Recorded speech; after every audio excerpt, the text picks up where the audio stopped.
Hello guys, bienvenue sur ma chaîne YouTube.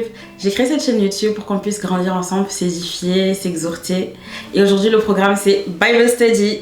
Aujourd'hui on commence avec l'étude du livre de Jonas. C'est un livre de 4 chapitres, se lit assez rapidement. Et let's go. Jonas chapitre 1. Un jour, le Seigneur donna cet ordre à Jonas, fils d'Amittai. Debout, pars pour Ninive, la grande ville. Prononce des menaces contre elle, car j'en ai assez de voir la méchanceté de ses habitants. Mais Jonas décida de fuir à Tarsis, loin du Seigneur. Il se rendit à Jaffa, où il trouva un navire prêt à partir pour Tarsis. Il paya sa place et embarqua avec l'équipage pour aller à Tarsis, loin du Seigneur. Le Seigneur déchaîna un vent violent sur la mer. Il y eut une telle tempête que le navire semblait prêt à se briser. Les marins eurent très peur, chacun appela son propre Dieu à grands cris. Puis, ils jetèrent le chargement à la mer pour alléger le navire. Jonas, lui, était descendu au fond du bateau. Il s'était couché et dormait profondément. Le capitaine du navire s'approcha de lui et l'interpella ainsi. « Que fais-tu là? Tu dors? Lève-toi donc,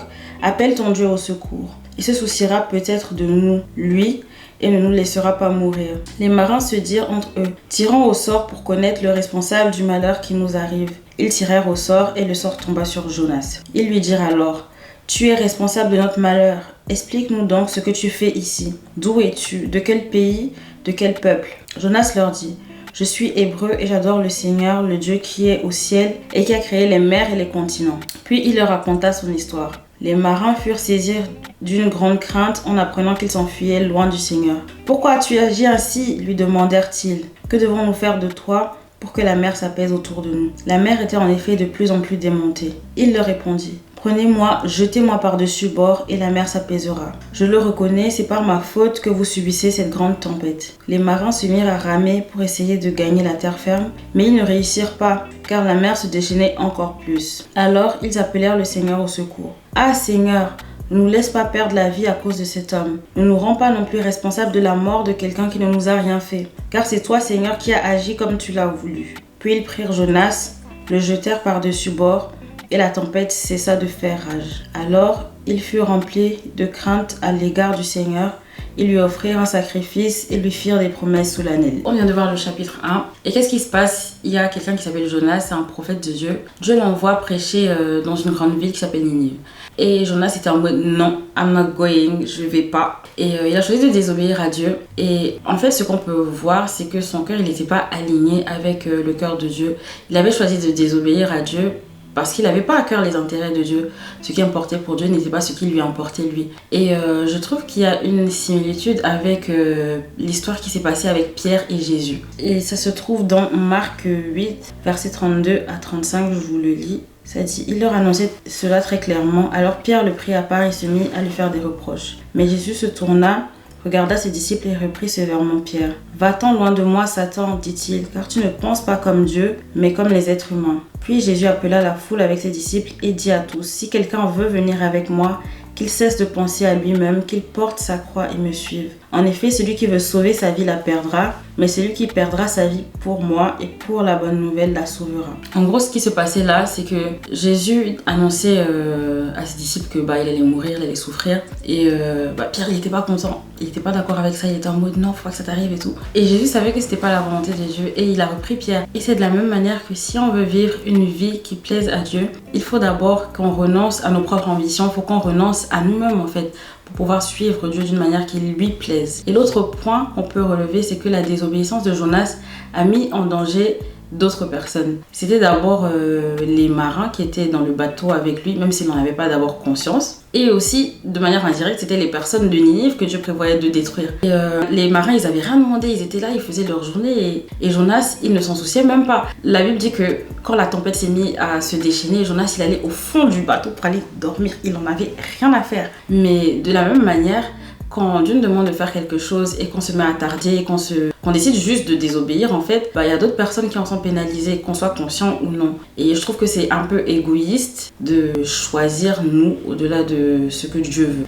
Et troisième et dernier point, c'est que Dieu a même utilisé la désobéissance de Jonas pour que les marins puissent le connaître. parce que c'était pas les marins qui étaient premièrement ciblés par l'appel de Dieu pour Jonas. C'est-à-dire que Dieu n'avait pas envoyé Jonas vers les marins, mais au final, l'erreur de Jonas a quand même permis à ce que les marins soient sauvés et offrent des sacrifices à Dieu. Et donc Dieu n'est pas limité par nos erreurs. Let's go pour le chapitre 2. Jonas chapitre 2. Le Seigneur envoya un grand poisson qui avala Jonas. Durant 3 jours et 3 nuits, Jonas demeura dans le ventre du poisson. De là, il adressa cette prière au Seigneur son Dieu. Quand j'étais dans la détresse, j'ai crié vers toi, Seigneur, et tu m'as répondu.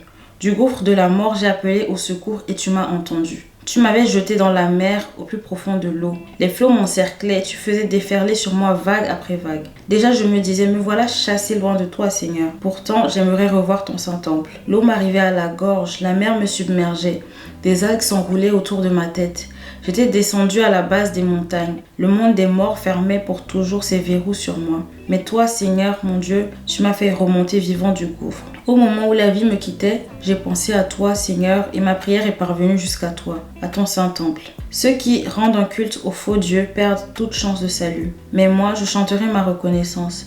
Je t'offrirai un sacrifice, je tiendrai les promesses que je t'ai faites. Oui, c'est toi, Seigneur, qui me sauve. Sur un ordre du Seigneur, le poisson rejeta Jonas sur la terre ferme. Ok, chapitre 2, qu'est-ce qui se passe? Les marins ont jeté Jonas dans la mer et Dieu envoie un poisson géant pour le secourir. Et lorsque Jonas est là, il se retrouve face un peu aux conséquences de ses péchés, de ses propres fautes, et en même temps face à la fidélité de Dieu, parce que Dieu l'a quand même secouru en envoyant le poisson de la vallée. Décide d'adresser une prière à Dieu. Et je trouve que c'est un réflexe qu'on pourrait avoir aussi. Enfin, lorsqu'on se retrouve nous-mêmes face aux conséquences de nos péchés, face aux conséquences de nos propres erreurs, on peut aussi s'adresser à Dieu. Et il reste fidèle malgré nos échecs, malgré nos faiblesses, malgré nos manquements. Même si nous on est infidèles, lui il reste fidèle. Mais au-delà de s'adresser à Dieu, Jonas a aussi décidé de prendre un nouvel élan. Au verset 10, il dit « Mais moi je chanterai ma reconnaissance, je t'offrirai un sacrifice, je tiendrai les promesses que je t'ai faites. Oui, c'est toi Seigneur qui me sauve. » Et je trouve que c'est aussi ça la repentance. Ce n'est pas juste décider ce n'est pas juste regretter, ce n'est pas juste regretter ce qui s'est passé, regretter nos fautes, c'est aussi nous détourner de nos mauvaises voies. C'est aussi prendre la décision de marcher en conformité avec ce que la parole de Dieu dit. Il ne suffit pas seulement de faire appel à Dieu pour nous sauver, il faut aussi produire du fruit de la repentance. Dieu ordonne au poisson de rejeter Jonas sur la terre ferme et c'est la fin du chapitre 2. Let's go pour le chapitre 3. Jonas chapitre 3. Une deuxième fois le Seigneur donna cet ordre à Jonas. Debout pars pour Ninive, la grande ville, et fais-y entendre le message dont je te charge. Cette fois-ci, Jonas obéit à l'ordre du Seigneur et se mit en route pour Ninive. C'était une ville prodigieusement grande, il fallait 3 jours pour la traverser. Jonas y fit une première journée de marche en proclamant « Dans 40 jours, Ninive sera détruite ». Les habitants de la ville prirent au sérieux la parole de Dieu. Ils décidèrent de jeûner et chacun, du plus riche au plus pauvre, revêtit des étoffes de deuil. Quand le roi de Ninive fut informé de ce qui se passait, il descendit de son trône, ôta son habit royal, se couvrit de d'une étoffe de deuil et s'assit sur de la cendre. Puis il fit proclamer dans la ville ce décret. Par ordre du roi et de ses ministres, il est interdit aux hommes et aux gros et petits bétails de manger quoi que ce soit et de boire. Hommes et bêtes doivent être couverts d'étoffes de deuil. Que chacun appelle Dieu au secours de toutes ses forces. Que chacun renonce à ses mauvaises actions et à la violence qui colle à ses mains. Peut-être qu'ainsi, Dieu reviendra sur sa décision, renoncera à sa grande colère et ne nous fera pas mourir. Dieu vit comment les Ninivites réagissaient. Il constata qu'ils renonçaient à leurs mauvaises actions. Il revint alors sur sa décision et n'accomplit pas le malheur dont il les avait menacés. Ok, dans ce chapitre, Dieu donne encore l'ordre à Jonas d'aller vers les Ninivites et de leur parler de sa part. Et cette fois-ci, Jonas obéit. Et qu'est-ce qui se passe? Tout le peuple décide de se repentir, décide d'implorer Dieu. Et en fait, il est en train de se passer un réveil de grande ampleur. Même le roi et ses ministres décident de décréter un jeûne national. Et en fait, c'est là qu'on voit que de l'autre côté de la mission que Jonas fuyait, il y avait un aussi grand réveil en fait. Et de la même manière, de l'autre côté de ce que Dieu nous confie, on ne peut pas savoir l'ampleur de ce qui se cache en fait. Et je trouve que refuser la mission que Dieu nous confie, c'est un peu égoïste. Alors je nous invite à ne pas être désobéissants. En gros, chapitre 3, mission accomplie, mais let's go pour le chapitre 4. Jonas chapitre 4. Jonas prit fort mal la chose et se mit en colère. Il adressa cette prière au Seigneur. Ah Seigneur, voilà bien ce que je craignais lorsque j'étais encore dans mon pays et c'est pourquoi je me suis dépêché de fuir vers Tarsis. Je savais que tu es un Dieu bienveillant et compatissant, patient et d'une immense bonté, toujours prêt à revenir sur tes menaces. Eh bien, Seigneur, laisse-moi mourir car je préfère la mort à la vie. As-tu raison d'être en colère? Lui demanda le Seigneur. Jonas sortit de la ville et s'arrêta à l'est de Ninive. Là, il se fit une cabane à l'abri de laquelle il s'assit. Il attendait de voir ce qui allait se passer dans la ville. Le Seigneur Dieu fit pousser une plante plus haute que Jonas pour lui donner de l'ombre et le guérir de sa mauvaise humeur. Jonas en éprouva une grande joie. Mais le lendemain, au lever du jour, Dieu envoya un ver s'attaquer à la plante et elle sécha. Puis, quand le soleil parut, Dieu fit souffler de l'est un vent brûlant. Le soleil tapa sur la tête de Jonas qui faillit s'évanouir. Il souhaita la mort en disant « Je préfère la mort à la vie ». Dieu lui demanda « As-tu raison d'être en colère au sujet de cette plante ?» Jonas répondit « Oui, j'ai de bonnes raisons d'être en colère au point de désirer la mort. » Alors le Seigneur reprit « Écoute, cette plante ne t'a donné aucun travail. Ce n'est pas toi qui l'as fait pousser. Elle a grandi en une nuit et a disparu la nuit suivante. Pourtant, tu en as pitié. Et tu voudrais que moi, je n'ai pas pitié de Ninive, la grande ville où il y a plus de 120 000 êtres humains qui ignorent ce qui est bon pour eux, ainsi qu'un grand nombre d'animaux. Malgré tout ce qui s'est passé, Jonas, il n'est pas content. Il n'aime pas ce qui est en train de se passer. Il avait accepté de partir en mission, mais son cœur n'était toujours pas aligné avec le cœur de Dieu. Il n'avait toujours pas à cœur les intérêts de Dieu. Et ça me pose à me poser la question, combien de fois est-ce qu'on se met à servir sans réellement chercher les intérêts de Dieu? Combien de fois est-ce qu'on se met à servir les autres, à servir à l'église, sans réellement chercher ce que Dieu veut en fait? Et ça me rappelle Jean.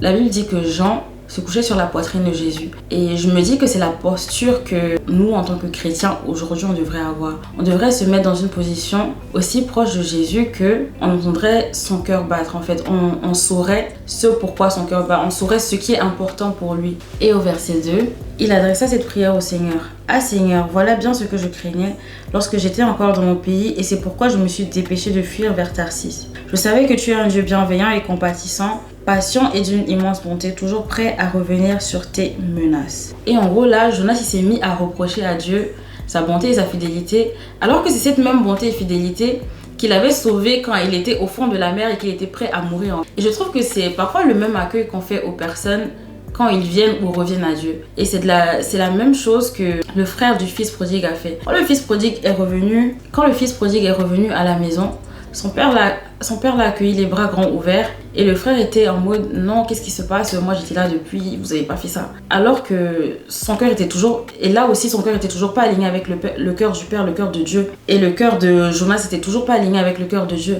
De la même manière, je trouve que notre cœur doit être aligné avec le cœur de Dieu quand un pécheur vient, quand une personne qui s'était détournée de Dieu vient à la maison, revient à Christ. Quelles que soient ses erreurs, quelles que soient ses offenses, on doit l'accueillir, on doit manifester l'amour que Dieu nous a manifesté, on doit manifester la bonté que Dieu nous a manifestée. Et là, même dans sa mauvaise humeur, Dieu avait créé une plante pour faire du bien à Jonas. Même lorsqu'il avait tort, Dieu avait essayé comme de faire du bien à Jonas, il n'a pas laissé bouder dans son coin. Et Dieu nous fait aussi du bien même quand on a tort.